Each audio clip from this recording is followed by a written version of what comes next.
සුබම සුබ දවසක් වේවා හැමෝටම. මා මෙතනට පැමිණියේ මාගේ වෙසක් නිවාඩුව ගැන වදම් පෙළක් ඔබ හැමුවෙන් තැබීමටයි. කිසිම ප්ලෑන් එකක් නැතුව දවල් 10ට විතර අපි ගෙදරින් පිටත් වුණා. රත්නපුරේ ඉඳලා අපි මේ යන්නේ කොහෙද කියලා මෙන්න මේ දියැල්ල දැක්ක ගමන් ඔයාලා හැමෝටම හිතා ගන්න පුළුවන්. වේවැල්වත්ත දෙහෙනැල්ල. හරිම ලස්සන තැනක්. බලන්නකො මේ වීඩියෝ එක.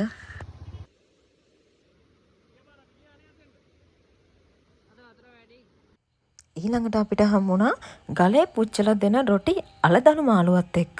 මම ෆස්ට් ටයිම් තමයි කෑවේ. ඕගොල්ලොත් කාලා තියෙනවා නම් අනිවාර්යෙන්ම මේකට කමෙන්ට් එකක් දාගෙන යන්න. මීදුමට, දියඇලි වලට, කඳු වලට මේ කොළපාට ලෝකයට ආස කෙනෙක් නම් අනිවාර්යෙන්ම එකපාරක් හරි යන්න ඕන පාරක් තමයි මේ රාසගල පාර.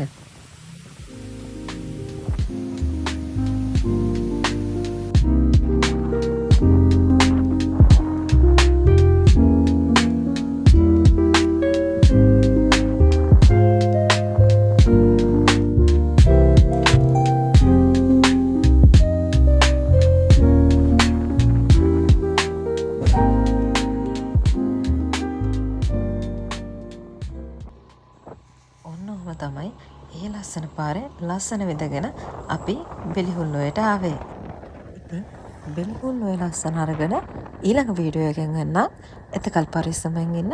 ටටා බයි. මතක් කරලා අපිව ෆලෝ කරලා තියාගන්න.